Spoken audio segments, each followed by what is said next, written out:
嗨，各位，我是栗子。空气悬挂呢，一直被那些欧美的汽车品牌架得很高，属于是高端车专属。但是呢，这2年我们自主品牌的新车，基本上35万级以上都开始用空悬了。比如说之前试过的理想、蔚来、极氪，当然也包括今天这台小鹏 G9。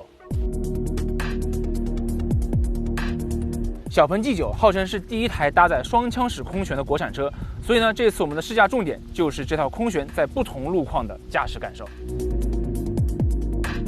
那首先呢，跟大家讲一讲单腔式空悬和多腔式空悬的区别啊。那么单腔式空悬，我们通常遇到的车都是那个样子，然后它是一个高度匹配一个刚度，也就是说调高了就会变软，调低了呢就会变硬。那多腔式结构呢，会分为双腔和3腔啊。在这个避震器的气囊里面，它会有一个容积较大的主气室和一个容积较小的副气室。那如果说是3腔的话呢，2个副气室它又会分大小，所以有大、中、小这3个结构。主气室呢是永远在工作的，在这个基础之上，你参与工作的气室的容积越大，避震器就会更加的舒适一些。如果说只有主气室自己在工作的话，那么你的避震器也就处于最硬的一个状态。那么就是说，双腔式空悬它一个高度可以匹配2种刚度，而3腔式空悬一个高度可以匹配4种刚度。那气室越多呢，成本越高，控制也会越难。那通常情况下，使用这种多腔式空悬的目的呢，是为了提升运动性啊。所以为什么像保时捷的 Panamera、卡宴，以及前段时间让我开了非常上头的阿斯顿马丁 DBX， 他们会用上3腔式的空悬。那聊了那么多，我们还是试车，看看这辆车表现到底怎么样。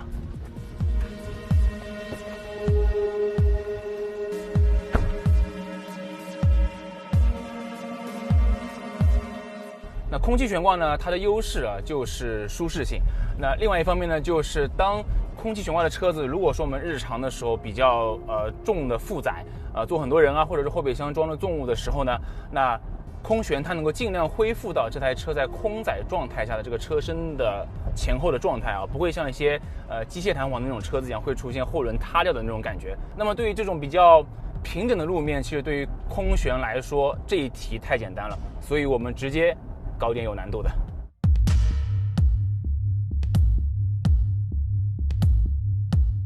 那现在呢，我们就来走一走这种被工程车压烂的铺装路其实这种路面在城市里面还是蛮有代表性的。那基本上哪里有基建，哪里就会有这样的路面。那通常我们开 SUV 走的时候呢，遇到这种路基本上都不会减速，因为底盘高，然后呢悬挂松软，然后轮胎也够厚那今天这台车呢，小鹏 G9 255/45/21的轮胎，其实放在这台大车上面还是挺薄的，所以我们看看这台车走这样的路，它的表现是什么样的。好，我们把驾驶模式调到舒适状态这个是我们日常开车的时候最常用的一种方式。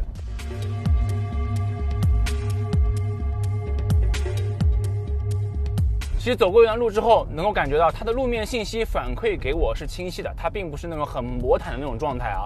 但是呢，这种感觉是比较肉感和 Q 弹的，你可以感受吧。那这条路确实不算好，有些地方可以算得上是差，但这辆车整体来说过得还是比较的从容。我可以感受到它避震器肯定在疯狂的上下做动但是呢，几乎察觉不到什么多余的震颤。所以呢，当我顶着60的限速在这样的路上去快速穿行的时候，我感受不到那种悬挂拉伸或者压缩那种到顶点的那种冲突感同时呢，也没有前后轴那种拉扯的感觉，也不会有因为这种起伏的时候导致车身有多余的这种叠加的浮动，这辆车上面几乎都没有发生。所以我觉得它过得真的还算是从容的。一看这个路，哇，说实话，真的要不是因为这辆车是个试驾车，我想要去感受一下它的悬挂极限在哪里，这样的路，这样的速度，这样的轮胎，我真的舍不得这样去开。我们再来走一下前面的这个跳坡这个坡度上扬的还挺明显的。我们先以60的速度过去看看，60。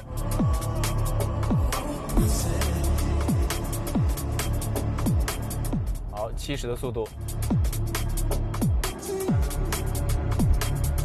哇，过得也是非常轻松因为在舒适模式下面，那么这个空悬的状态已经决定了它可以拉伸的这个极限在哪儿。然后呢，这个 CDC又把这个速率呢做的会稍微的慢一些，所以这辆车抛上去和降下来，基本上那种承托感都非常的好，不会说有一种被甩上去和拍下来的感觉。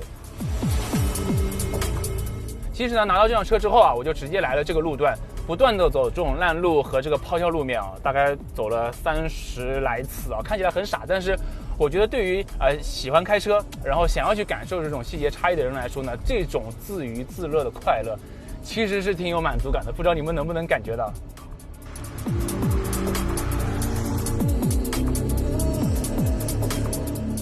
那考验过难的之后呢，我们再来看看比较基本的一面就是走这种80定速巡航的高架的时候，它的状态又是什么样的。那其实跟刚才一样，路面信息这种沟沟坎坎接缝什么的都能够反馈给我。那其实我觉得作为一套空气悬挂，它可以过滤掉更多，它可以更偏魔弹感一点，但这辆车它确实还没有，我觉得信息获取稍微有一点点多那但是呢，这台车好的一点是在日常道路上面60、80、100去走快速路，这辆车舒适但不传，我觉得不传是蛮重要的。前阵子我试那个 L9那个车明显就是会有点传，会晕车，但这辆车不会有这种感觉。只有到了在高速上面120定速巡航的时候，会有一些不太规则的起伏路面的时候，这辆车的后轴，特别是坐在后面的人会感觉到一些多余的起伏的感觉，可能会有一点点晕车的感受那我觉得，那这辆车基本上日常开的时候，你就开舒适模式就可以了。其实呢，对于多腔室的空悬来说呢，它主要提升的还是它的运动性。所以我们换个地方来看看这套双腔室空悬它的表现是什么样的。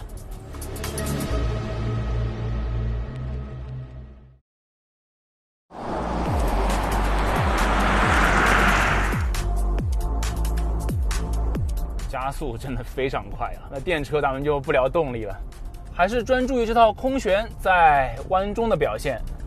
带脚刹车进弯，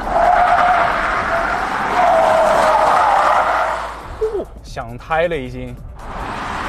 哇，支撑的表现非常好，这个就是多腔室空悬的优势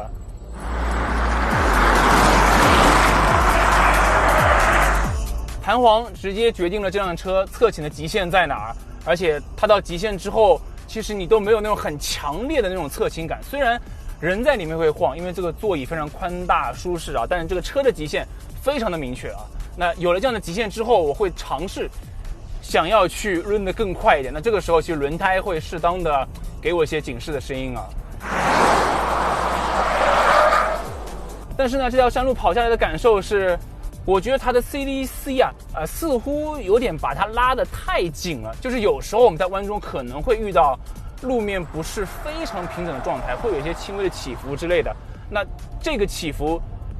好像它能够非常完整的，甚至有一点点放大的传递给我那这种时候我尽管支撑很好，但是弯里面有晃动，那个感觉还是会有一点弱的。但事实上其实足够好的减震器在这个部分应该是能够做的稍微的柔和一点的。那我觉得这一点其实是这台车在山路里面开起来，在运动模式下面可以再去挑剔一点的地方当然我觉得没有哪个爸爸会开着这台车带着家人在山上面这样快速的驾驶，对不对？那我们还是要稍微的慢下来，因为前段时间其实有个网友给我留言，真的讲的蛮好的，就是这样的车它当然还是要走山路，因为我们日常外出的时候还是会遇到山路。那么当我们在正常的柔和驾驶的时候，坐在后排的人他们会有晕眩感吗？我觉得这个确实提醒到了我，所以我是一个不会晕车的人，那就让我同事坐到后排来替大家感受一下这辆车在那种情况下面会不会有晕车的感觉。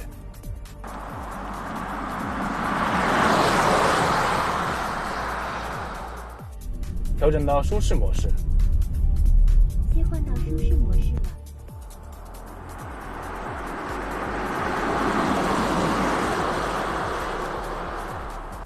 我们走这个连续组合弯试试看。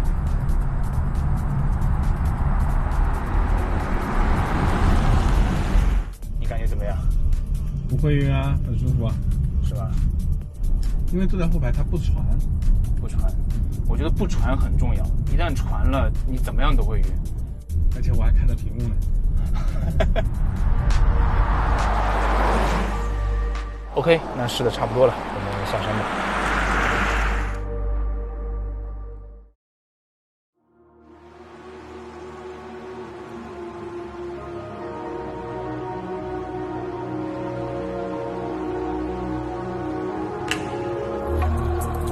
那这次伴随着小鹏 G9 发布的呢，还有一个很重要的硬件，就是小鹏的 S4 超快充站啊。这台车它其实搭载的是一个800伏电压的平台，通过它的超快充站，这辆车可以做到充电5分钟续航200公里啊。这个